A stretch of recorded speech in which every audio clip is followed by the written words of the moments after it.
Y cuéntanos, seguro has escuchado hablar sobre la muerte del dólar. Seguro te ha aparecido en todas las redes sociales que el dólar se acabó. Quédate aquí porque te vamos a explicar de la A a la Z qué está pasando y qué puede pasar con el dólar. En el mundo de los inversionistas, el que más sabe sobrevive. Los inversionistas somos seres en constante transformación. Para bien o para mal, tú eliges. Si elegiste ser el mejor, llegaste al lugar indicado. Aquí aprenderás tips de líderes de diferentes manadas que te enseñarán nuevos ángulos y miradas para que te conviertas en una mejor versión de ti. Un Inversapiens con múltiples conocimientos, olfato fino y visión estratégica. Un ser evolucionado que sabe moverse en todos los lugares, empresas y mercados.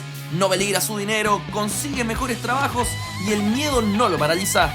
Bienvenidos a Inversapiens. Todos somos inversionistas. Con ustedes, Nicolás, Magner y Carlos Escándar. Hola amigos de Inversapiens, bienvenidos una vez más a este podcast donde nuestro propósito es ayudar a que te conviertas en una mejor versión a través de mejorar tu relación con el dinero y tus finanzas personales y con eso tener más tiempo para hacer lo que te gusta y compartir con tus seres queridos. Ese es nuestro mantra y es lo que nos motiva a seguir ya en este capítulo que no voy a decir el número porque me equivoco siempre, así que cerca del 190, ¿ya? Dicho eso, recuerda ir a www.inversapiens.com. A la derecha arriba hay un curso gratis que se llama Kit Gratuito para armar tu base de un plan financiero de largo plazo. Y adicional, si vas a www.inversapiens.com/ETF-gratuito, hay un curso gratuito para aprender lo que son los ETF, cómo monitorearlos, cómo investigarlos, con plataformas 100% gratuitas. Así que invitado a tomar cualquiera de esos cursos y obviamente a escuchar todos los capítulos del podcast y compartirlos con todos tus amigos y todas tus amigas y todos tus seres queridos para ayudarnos siempre a que este mensaje llegue a más personas. Dicho eso, y antes de saludar al profe, hoy día vamos a hablar de algo súper entretenido, que es responder a la pregunta, bueno, ¿cuándo se acabará la hegemonía del dólar como la moneda principal que entendemos como entiende el mundo socialmente que es la más importante y tiene argumentos para ser la más importante? ¿Se acabará ese patrón? No lo sabemos, pero sí podemos estudiar un poco lo que ha pasado a lo largo de la historia y también entender qué cosas pueden pasar en el futuro y las cosas que están ocurriendo ahora. Así que nada, este capítulo se viene muy entrete, muy choro. ¿Y cómo estamos, profe?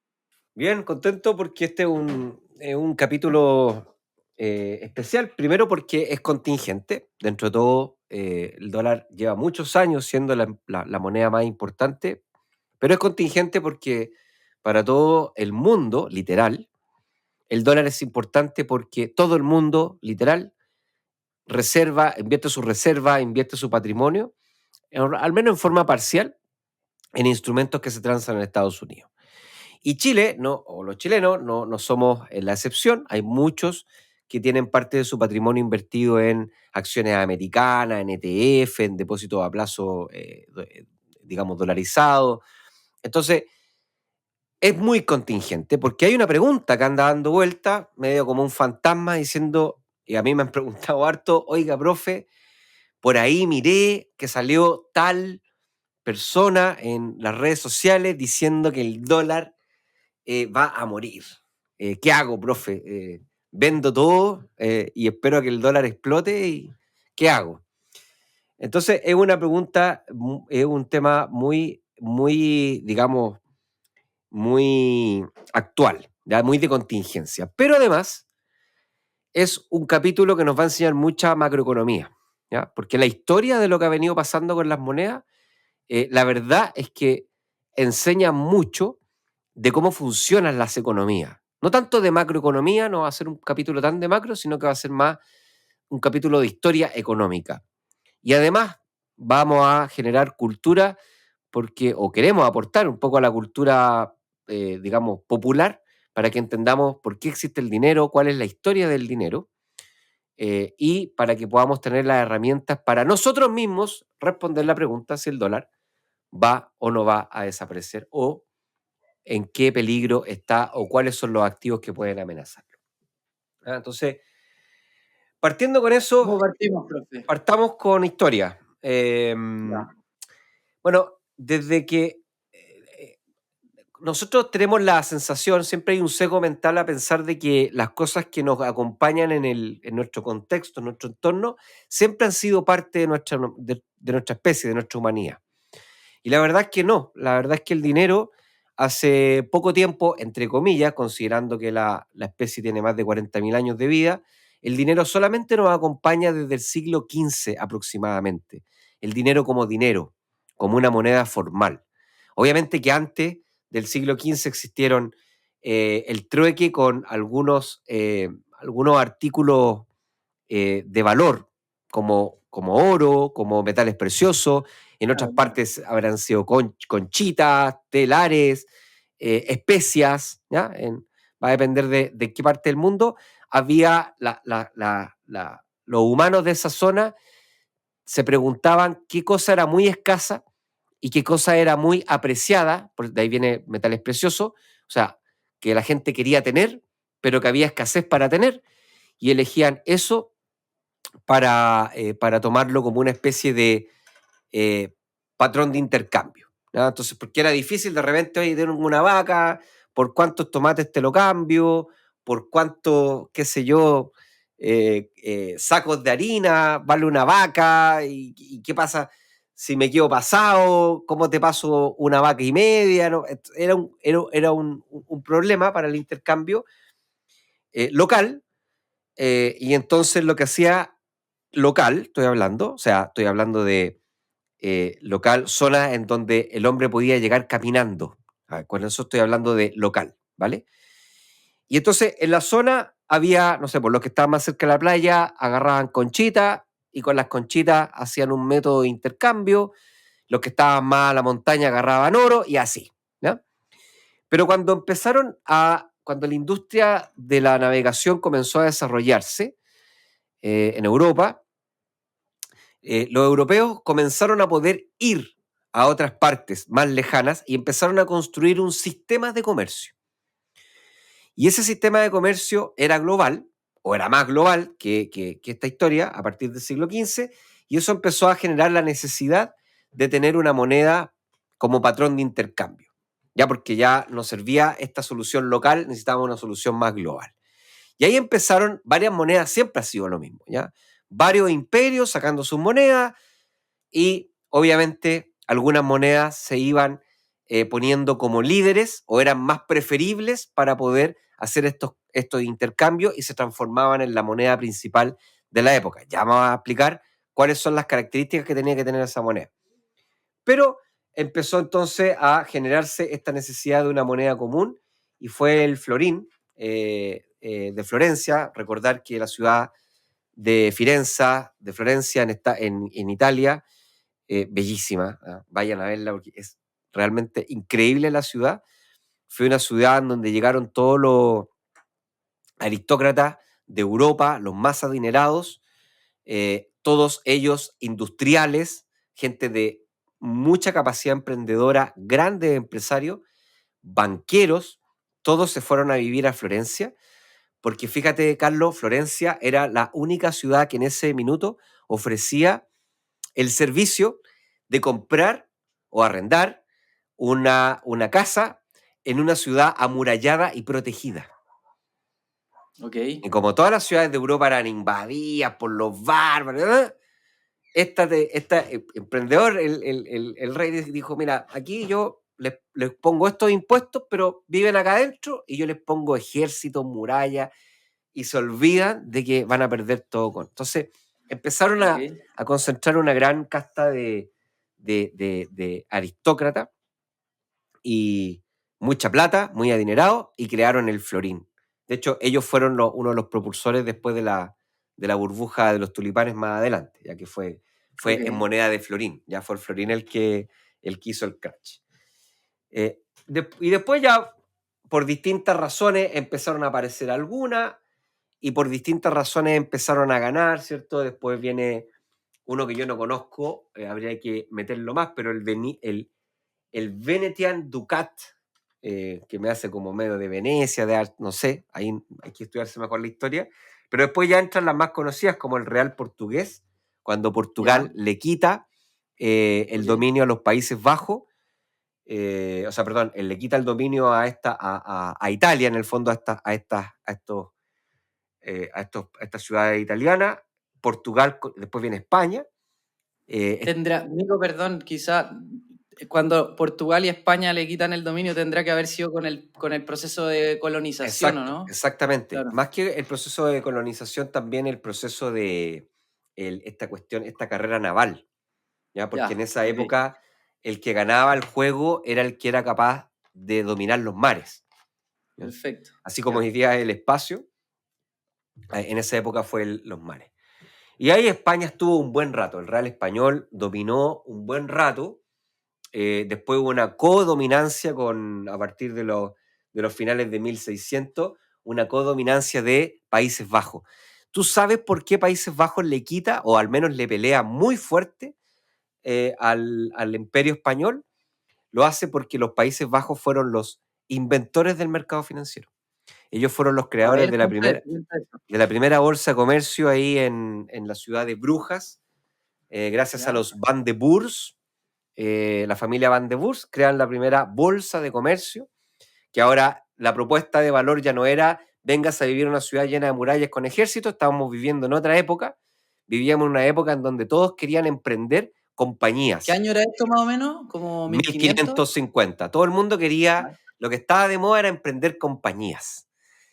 Fundar una compañía, pero no era una empresa, una compañía. En esa época una compañía era un viaje en barco para poder traer animales exóticos, telas y un montón de cosas para poder comerciar.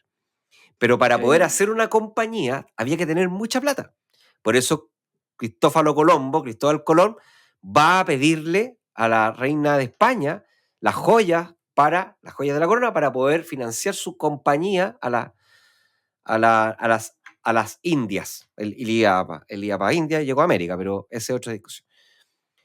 No se lo pidió a un empresario, se lo pidió a la corona, porque en esa época los empresarios no tenían la capacidad de poder financiar estas cosas. Así como en su época la NASA era la que tenía la capacidad de financiar los viajes a la Luna, hoy día hay empresas que tienen la capacidad de financiar viajes a la Luna. Oye, Nico, me gustaría hacer un paréntesis en eso de que en esa época las empresas eran estos viajes a descubrir nuevas cosas.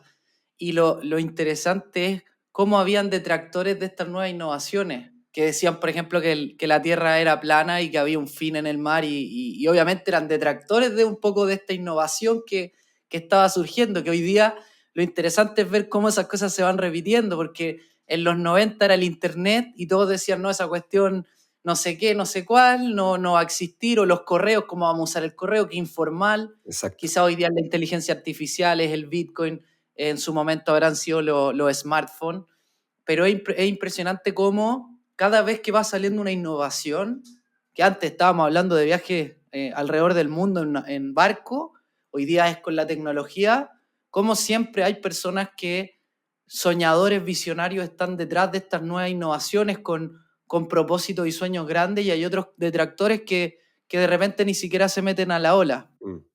Por eso es tan importante, Carlos, lo que hacemos, creo yo, en cuanto a informar, educar, ayudar, entregar información, explicar esa información de forma obviamente honesta y súper objetiva, porque eso le permite a las personas comprender el contexto en donde caminan.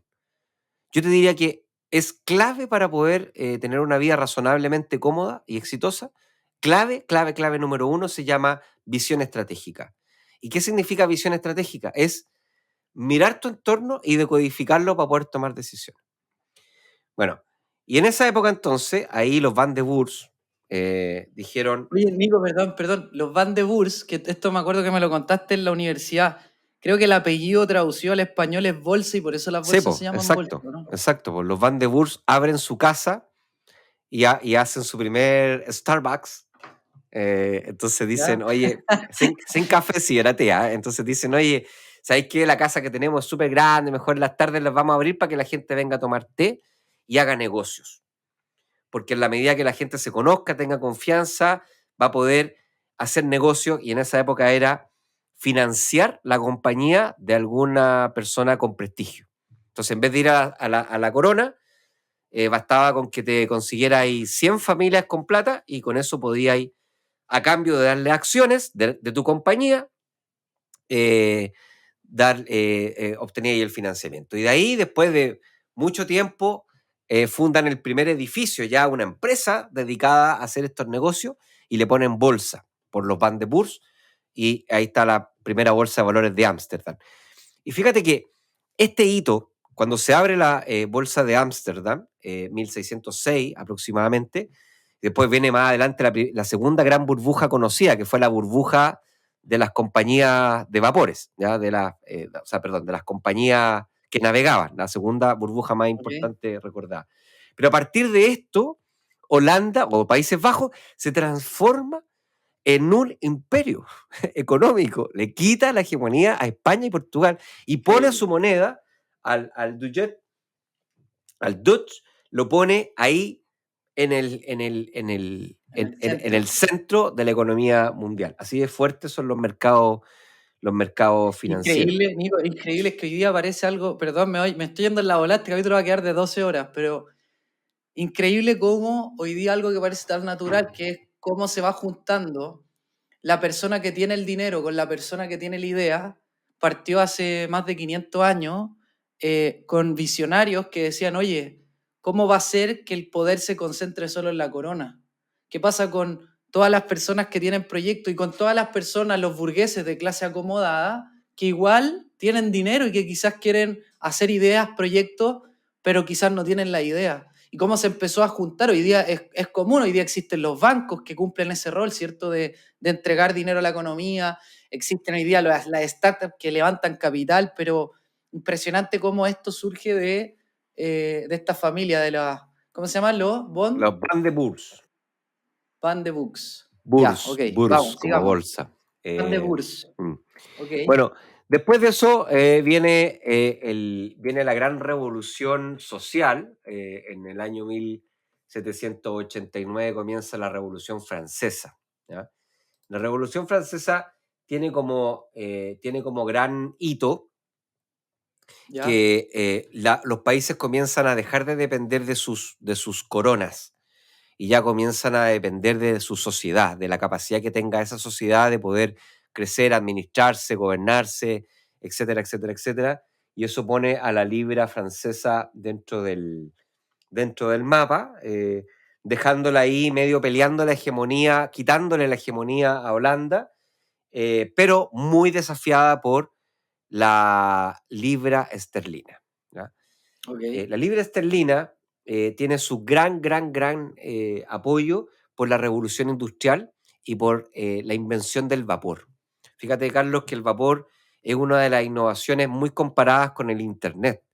O sea, fue tan revolucionaria la tecnología de vapor que se creó medio ahí entre colaboraciones con Francia y con Inglaterra. Fue tan revolucionario, empezaron a aparecer las primeras locomotoras, que no eran estas locomotoras a vapor todavía las que se mueven, esas fueron después, sino que eran los motores que eran estáticos, y esos motores estáticos que permitían generar movimientos de rotación y un montón, permitieron una explosión de la era industrial, ¿ya? Y ahí ya empezaron todo lo que conocemos hoy día como maquinaria, automóviles, bueno, ¿cómo se llama? Artículos para construcción, o sea, todo lo que tenga que ver con industria se creó en base a la tecnología de vapor, y eso hizo que la libra esterlina fuera la dominante durante muchísimo tiempo. Más tiempo que incluso lo que lleva el dólar dominando, ¿ya? Ok. Porque podríamos decir que a partir como del 1810, la libra esterlina ya es la dominante y se mantiene hasta 1910, 1914, después de la Primera Guerra, empieza la Primera Guerra Mundial. Creo que no es, déjame ver aquí, chequear las fechas, porque yo soy medio tonto para las fechas. Ya. Primera Guerra Mundial.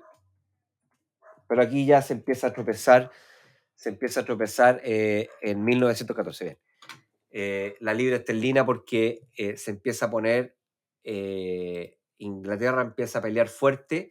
La Primera Guerra Mundial es muy, muy dolorosa para Inglaterra.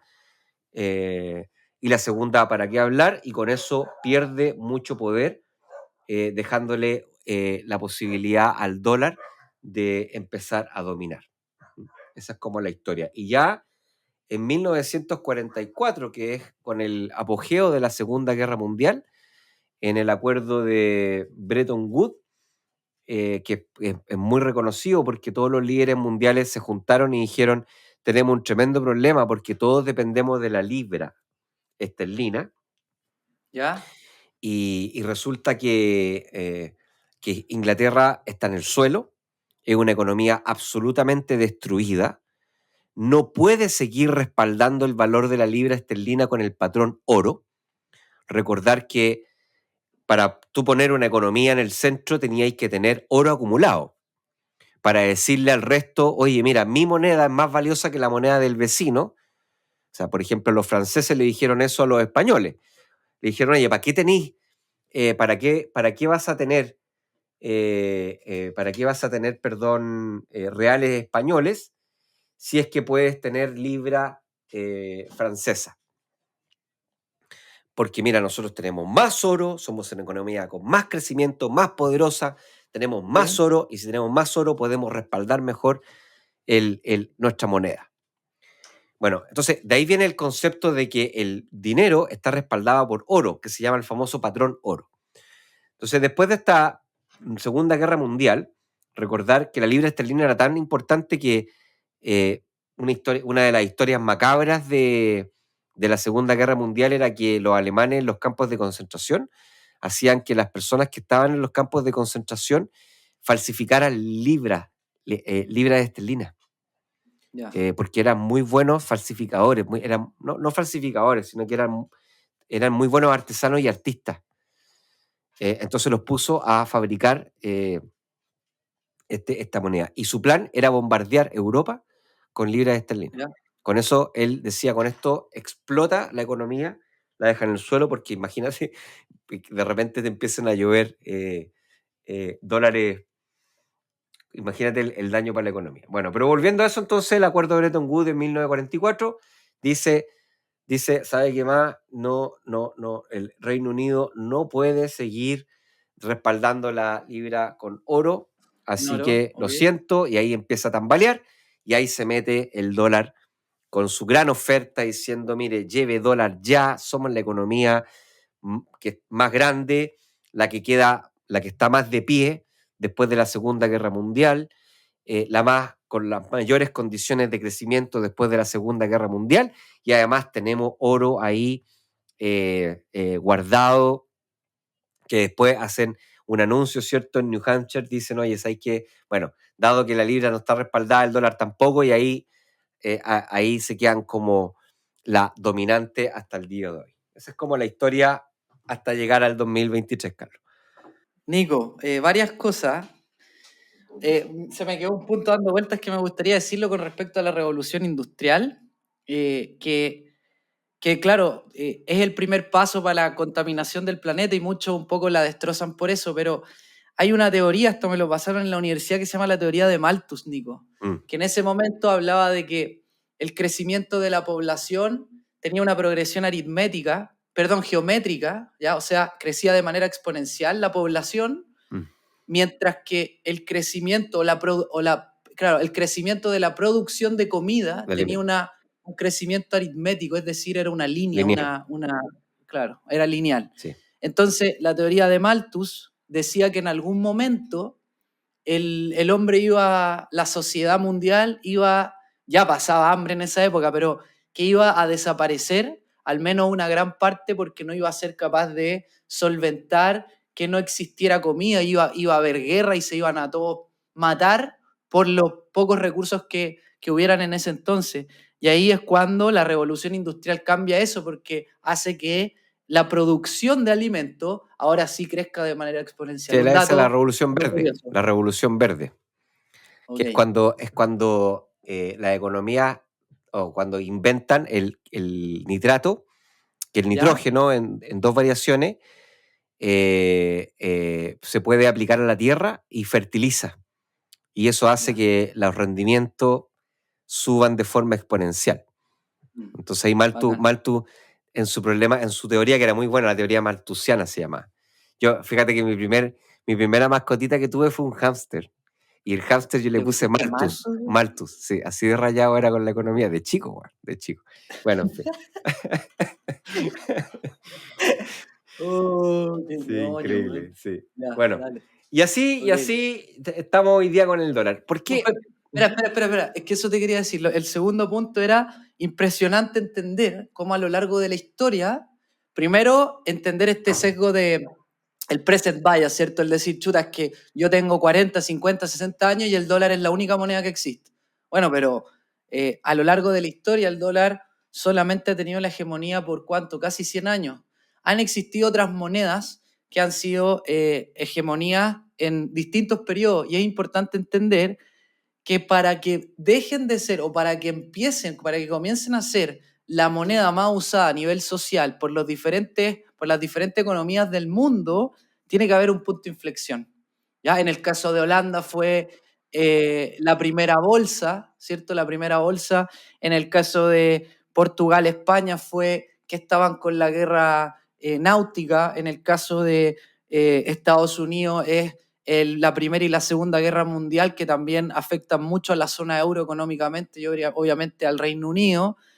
Y probablemente en el futuro, yo creo que esto es como una primera conclusión, no sabemos qué va a pasar en el futuro, no sabemos si va a pasar en 5, 10, 40 o 100 años, pero es probablemente que vengan puntos de inflexión diferentes que hagan que pueda hacer que la moneda cambie. Ya ha pasado a lo largo de la historia y por qué no podría ocurrir en el futuro. Ahora, claro, ¿qué cosas van a pasar? Tendría que ser obviamente un cisne negro, quizá una guerra, quizá una bomba atómica en Estados Unidos, varias bombas atómicas, quizás que otro país gane la guerra por conquistar el espacio, ¿ya? O sea, son cosas que probablemente nosotros hoy día no nos podemos imaginar. Dicho eso, Nico, no sé si estáis de acuerdo o no, pero hoy día, ¿cómo está Estados Unidos? ¿Qué argumentos tiene a favor? ¿Qué argumentos tiene en contra para continuar siendo la Claro. principal economía Sí, y que el no, dólar siga siendo hegemonía? sí, estoy de acuerdo. No podemos predecir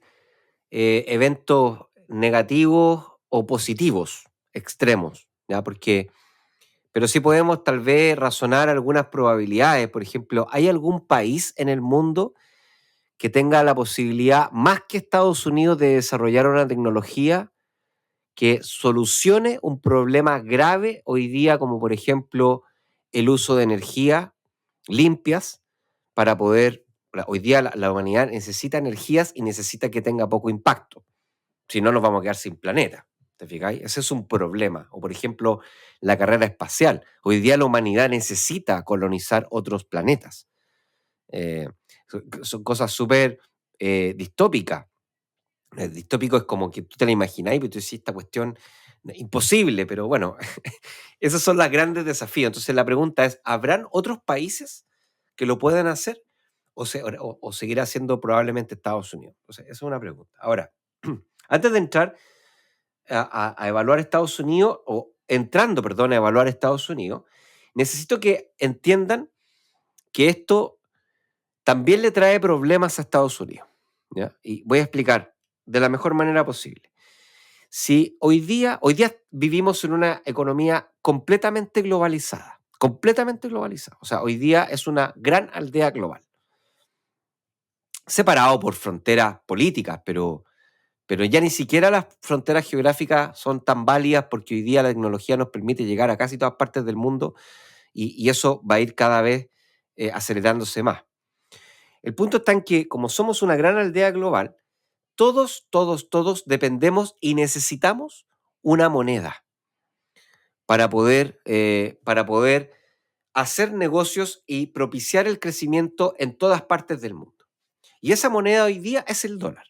Es más, podemos debatir si va a ser o no después, por supuesto, si de eso se trata el episodio, pero lo que sabemos es que hoy día el 60% de las reservas mundiales están en dólares.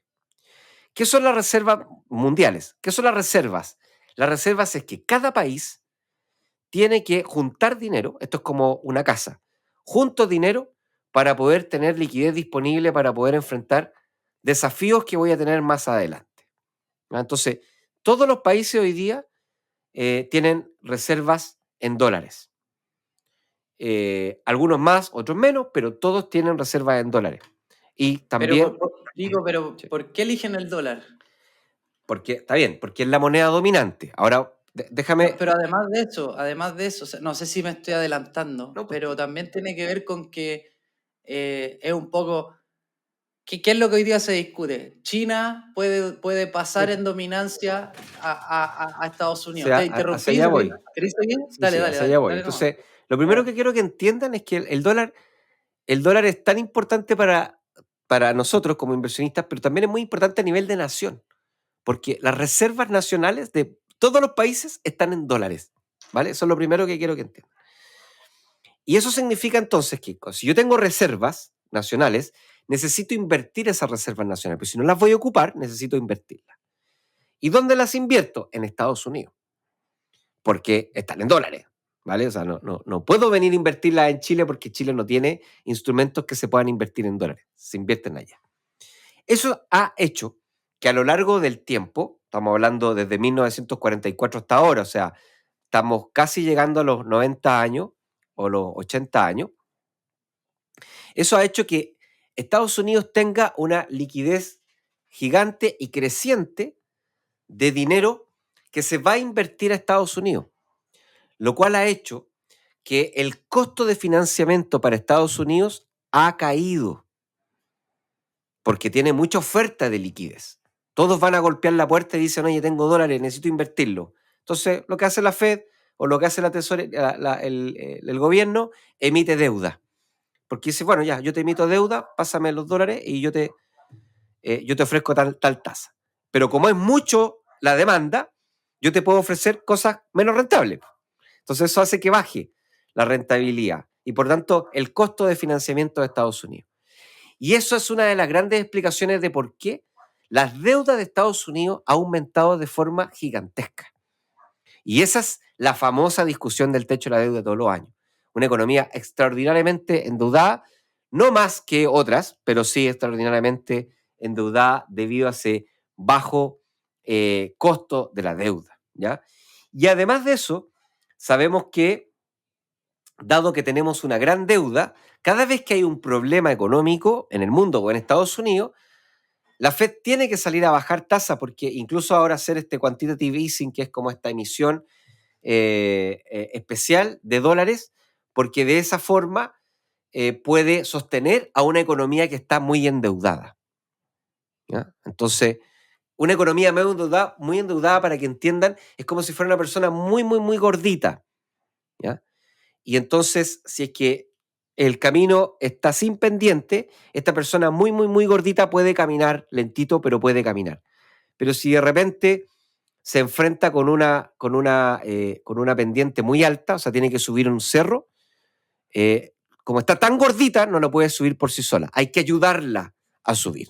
Entonces, eso es lo que estoy tratando de explicar. La Fed, cuando baja tasa y emite dólares, es como que ayuda a esta persona gordita a subir por el cerro, porque si no, a la persona gordita le da un infarto y se muere, ¿ya? Entonces, todas estas cosas han hecho que Estados Unidos cada vez, esto es como, tenga la ventaja de ser el dueño de la moneda más importante, pero al mismo tiempo cargue con la amenaza y con la responsabilidad de, al ser el dueño de la moneda más importante, tener un comportamiento fiscal y financiero cada vez más cuestionado. Yo diría que ese es el principal foco de riesgo de mediano plazo que podría tener el dólar. No, sinceramente no veo otros, pero creo que sí, ese puede ser un problema si la economía norteamericana sigue con este proceso de endeudamiento, sigue con este proceso de expansión en base a imprimir dólares y en base a tasas de deuda demasiado pequeñas. Eso puede hacer entonces que esta economía pueda entrar en un problema relativamente grande y denso, ¿ya? Ahora, Nico, Ujú. En relación a eso y también un poco hablando de la confianza, o sea, claro, acá hay un tema de política monetaria, de que Estados Unidos también al ser el país dominante al que todos le van a pedir dinero prestado, al que todos los países tienen, las reservas de valor de los países están en dólares, o sea, Chile tiene reserva de valor en dólares, ¿ya? Entonces, hay varias cosas. Una cosa es decir, bueno, ¿por qué en Estados Unidos y no en otros países? Primero, obviamente, porque es la moneda que tiene la hegemonía, pero también hay que basarse en un factor confianza, ¿ya? Que es que Estados Unidos no te va a cambiar las reglas del juego. Sí. Mientras que, por ejemplo, si tú podís, hoy día que nuevamente China es como el principal competidor a nivel económico, voy a mencionar unos números después, pero China te puede cambiar las reglas del juego. Exacto. Y las reglas del juego, por acá tengo una cita, Nico, de Mark Mobius, que tiene que es como un compadre que tiene fondos de cobertura, ¿ya?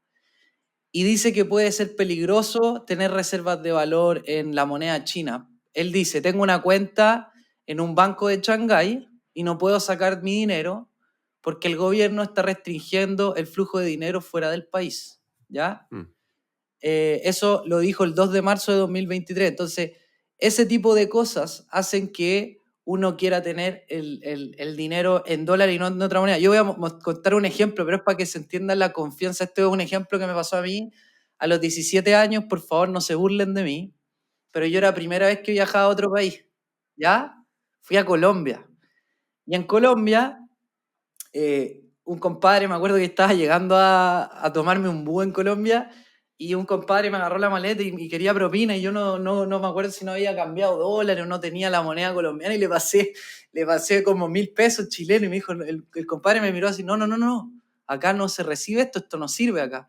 Entonces, uno lo ve como por hecho, lo da como por hecho ahora, pero es impresionante entender cómo para las sociedades, imagínense en Latinoamérica, los que han viajado por Latinoamérica, cómo el dólar sí te lo reciben en todos los lugares del mundo. De hecho, hay economías como Ecuador que han dolarizado su economía, o sea, dejaron de imprimir o de llevar política monetaria con su propia moneda y hoy día los precios de la economía de Ecuador están en dólares y ellos no tienen política monetaria propia, sino que incide lo que hace la Reserva Federal en Estados Unidos a lo que le va pasando a Ecuador. Y le ha funcionado súper bien versus las altas inflaciones que tuvieron en el pasado.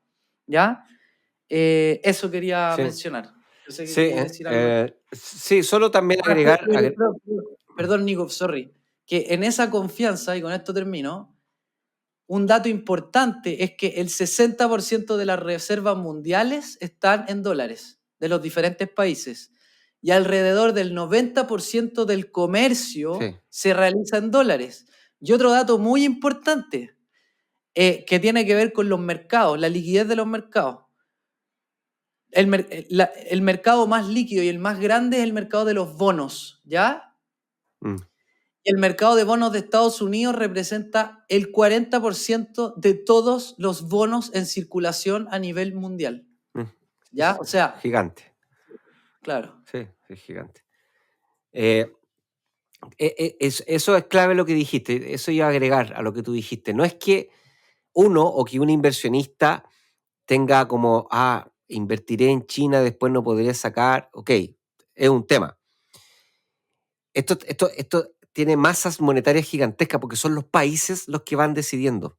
Cada gobierno tiene su reserva y esa reserva está en un 60% está en dólares. Eso significa que cada gobierno tiene que, para poder poner a trabajar esos dólares, tiene que invertirlo en Estados Unidos, para que entiendan la magnitud del efecto, ¿ya? ¿Y por qué? Y eso ahí da en clave, Carlos, da la clave, porque una de las grandes cosas que explican por qué una moneda se transforma en una moneda dominante, la primera, son 4 factores. El primer factor se llama Estado de Derecho. Y acá podemos decir un montón de cosas de Estados Unidos. Nos puede gustar o no nos puede gustar. Cada uno se arma su propia definición. Pero si hay un acuerdo mundial relativamente relativamente aceptado es que en Estados Unidos probablemente es la economía o es el país con un Estado de Derecho más y mejor desarrollado del mundo. ¿Ya? En Estados Unidos incluso hay muchas empresas, para que le tomen el peso a esto, hay muchas empresas que abren oficinas comerciales en Estados Unidos, porque en Estados Unidos es mucho más fácil y mucho más rápido, por ejemplo, resolver juicios empresariales. De hecho, hay estados como Denver, por ejemplo, que su propuesta es que, mira, nosotros acá en Denver nos demoramos, no sé, 3 días en resolver un juicio comercial. Mientras en otros países se dan vueltas, que corrupciones, etcétera, etcétera, etcétera. Aquí hay un sistema judicial que funciona, contratos que se pueden ejercer. Es decir, está muy lejos de ser como otras economías que sí son poderosas, como Rusia, como China, como India, como Brasil, que son estas famosas economías que están juntándose para poder hacer una moneda común y todas estas cosas que aparecieron, está perfecto. Pero es muy poco probable que los países estén dispuestos a transformar sus reservas y irlo a dejar a esos países, imagínense. Imagínense si después le ponen la restricción de capitales. ¿Qué hace un país que necesita para sus políticas sociales, que necesita para lo que sea que se necesite para un próximo COVID? No puede retirar porque resulta que tienen retenidos los capitales en el país. O sea, Claro. esa es una de las grandes razones. La segunda razón es los mercados financieros líquidos. ¿Ya? Es decir, nuevamente, no solamente me interesa que si yo te presto la plata o paso la plata para que se invierta, no solamente me interesa que la pueda retirar cuando yo quiera, sino que también me interesa que la pueda invertir en mercados que son líquidos, o sea, que yo puedo comprar y vender rápidamente sin pagar un sobreprecio por problemas de liquidez, variados y confiables. Y hoy día el mercado financiero de Estados Unidos es el más desarrollado en términos de variedad de activos para invertir, por lo tanto, capacidad de armar estrategias infinitas, liquidez. De hecho, hoy día con la tecnología ya no solamente tenemos liquidez disponible de las 9:30 hasta las 4 de la tarde, sino que tenemos todo un mercado súper profundo de transacciones fuera de mercado. Y además de eso, mucha confianza respecto a las regulaciones, a los mercados de capitales, etcétera, etcétera. Eso hace que sean muy confiables para poder ir a invertir en esos mercados. Y eso hace también que Estados Unidos tenga un tremendo problema de agencia, Carlos, porque si Estados Unidos, por ejemplo, cada vez que las bolsas comienzan a caer, si la Fed no baja las tasas, resulta que eso no solamente es un daño para la inversionista, es un daño también para la credibilidad del dólar, porque muchos países empiezan a decir, bueno, tal vez no es tan buena idea tener dólar en las reservas en dólares. ¿Ya? Después tenemos el tercer factor, se llama poder militar. O sea, una moneda para que sea dominante tiene que ser de un país que sea capaz de defenderse de cualquier ataque y ganar. Y aquí también podemos hablar, porque esto es muy relativo, podemos decir, oye, sí, pero mira, el poder, los misiles, ok, está perfecto, podemos también debatir. Pero lo que sabemos es que después de la Segunda Guerra Mundial, las grandes potencias de Europa y Japón, que eran las grandes potencias militares, quedaron muy, muy, muy debilitadas. De hecho, Japón quedó sin capacidad militar. Acuérdate que quedó a cargo de Estados Unidos. Y después de esa tremenda elección, Estados Unidos, su plan de expansión militar, fíjate que consideró que no podía tener sus bases militares en Estados Unidos porque se ponía en riesgo de que si lo atacaban a Estados Unidos lo podían dejar en el suelo como le pasó a Japón o como le pasó al Reino Unido. Y al día de hoy, Estados Unidos cuenta con 750 bases militares dispuestas en más de 80 países. O sea, no solamente tendríais que ganarle a Estados Unidos en Estados Unidos, sino que además tendríais que ganarle en más de 80 países. Dato a la causa, mientras el Reino Unido está entregando 5.13 billones de dólares a la causa ucraniana, o sea, 5 billones de dólares. ¿Ya? Eso es mucha plata. Son 5.000 millones de dólares. Estados Unidos le está pasando más de 46 billones. Increíble. O sea, Estados Unidos le está pasando 10 veces más de lo que le pasa el segundo que más le pasa. Después ya las cifras son todas... Polonia, que es el vecino, que tiene muchos intereses creados, le pasa 2,5 billones en equipamiento, en presupuesto para la guerra. Pero Estados Unidos, imagínate, le está pasando 46,5 billones. Es un monstruo militar. Nos guste o no nos guste, es un monstruo militar. Ahora, la pregunta es, bueno, ¿y China o India podrán crecer lo suficiente para poder desafiar la hegemonía del dólar? El tercer factor, bueno, en términos de billones, China se acerca a los 252 billones de gasto militar en el 2020, cuando Estados Unidos estaba en 778 billones de gasto militar. O sea, al día de hoy, Estados Unidos tiene 3 veces más gasto militar que la siguiente superpotencia bélica, que es China.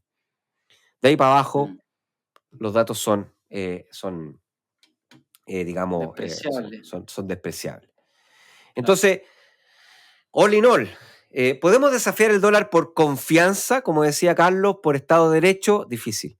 ¿Podemos desafiar el dólar en cuanto a mercado de capitales desarrollado, líquido y bien regulado? No tan difícil. La verdad, me parece Singapur y Reino Unido tienen mercados financieros bastante competitivos. ¿Ya? Yo creo que ahí, yo en ese punto podría decir, bueno, Estados Unidos lo hace bien, pero también el Reino Unido y también, ¿cómo se llama? Singapur lo hace también muy bien en sus términos de mercados de capitales líquidos. ¿Lo podemos desafiar en poder militar? Muy difícil. El que podría hacerlo sería China, ¿ya? Pero todavía está a un tercio de distancia. Y el cuarto componente se llama el poder económico. Claro. O sea, tú tienes que tener, para que tu moneda domine, y un poco la historia que contaba Carlos, ¿cierto? Es decir, increíble cómo cada vez que una moneda se ponía como líder porque algo hacía que cambiaba el escenario económico y se ponía como el líder económico. Claro. Y efectivamente, hoy día, si hablamos de actividad económica, en términos solamente de Producto Interno Bruto, de GDP, Producto Interno Bruto, China tiene un 23% del Producto Interno Mundial. Estados Unidos tiene un 34%. Claro. ¿Ya? Después viene Japón con 7%, Alemania con 6%, y después ya despreciable. Entonces, en términos de magnitud económica, Estados Unidos sigue siendo la primera potencia económica. Ahora, Claro, ya. uh-huh. ¿Puedo ahí que... Dale, obvio. Ahí es donde un poco viene el argumento de China en el tema económico, porque efectivamente, o sea, yo acá estoy viendo en Trading Economics, Nico, el tamaño del PIB, ¿ya?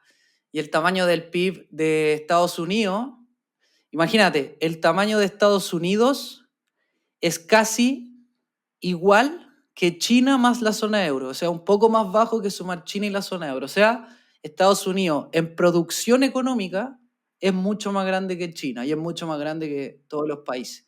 Pero, ¿dónde está el tema? Y que uno de los temas que más se discute es el crecimiento, me refiero a la velocidad Ajá. con la que crece China. Exacto. Versus lo que está creciendo Estados Unidos. Yo acá tengo los datos.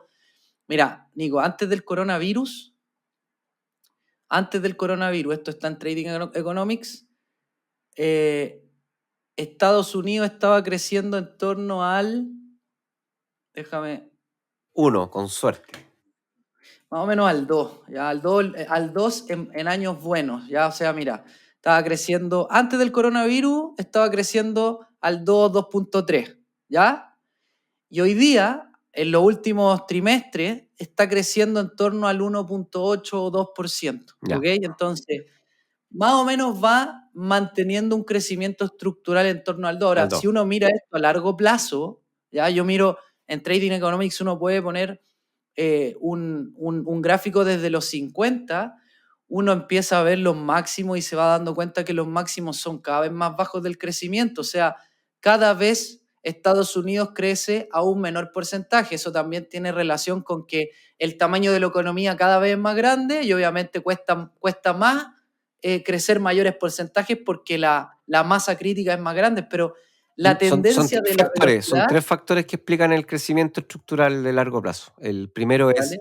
capacidad de innovar, ¿Ya? edad de la población, o sea, demografía ¿Sí? y endeudamiento.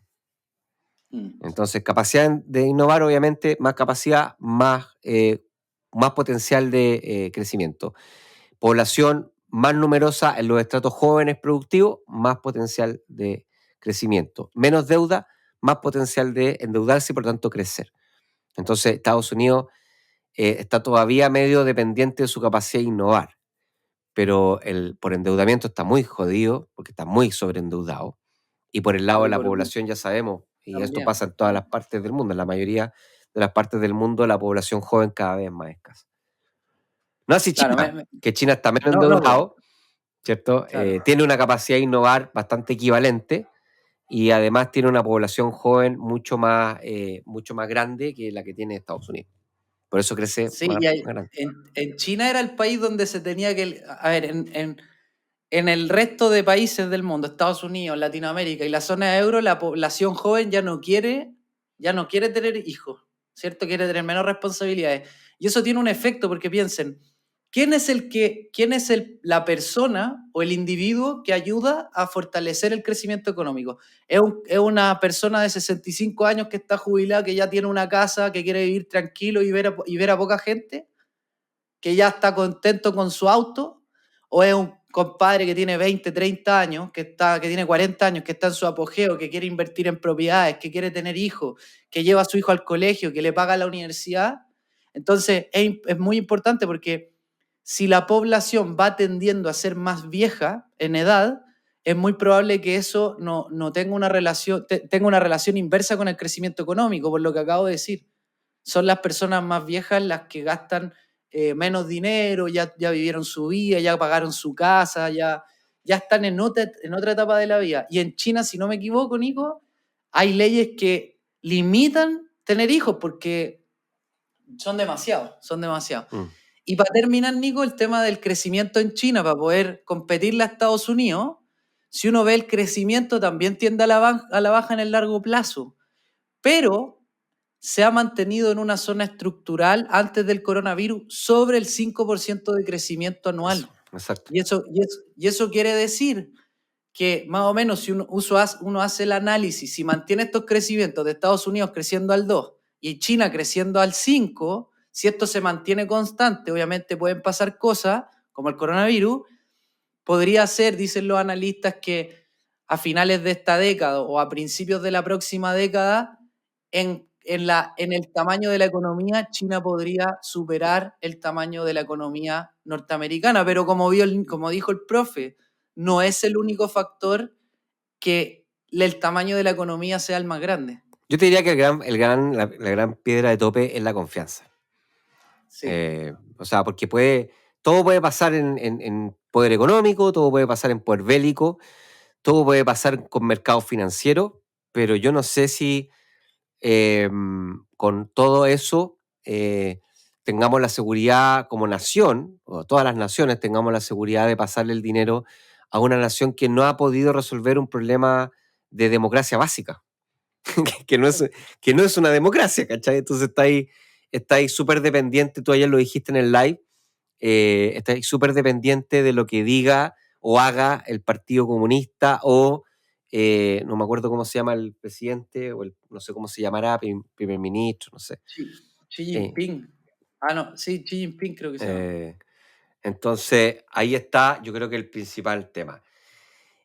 Otras cosas, ¿podrá el oro desafiar al dólar? ¿Será el oro? Entonces, es difícil pensar que sea una cosa, porque aquí tiene que haber una economía, tiene que haber un país detrás, o al menos hasta el día de hoy, desde el siglo XV, no hay una cosa que haya tomado el mando, siempre es un país con una moneda. ¿Ya? Podrá ser bloque, podrá ser obviamente Bitcoin, también es difícil, porque también una... La confianza masiva. porque no, claro, es como cambiar el mindset y decir, mira, ya no confiamos en un país en particular, sino que confiamos en en un acuerdo que nadie controla, que nadie puede controlar. Ese sería como el concepto del... Que es lo mismo que el oro, ¿ah?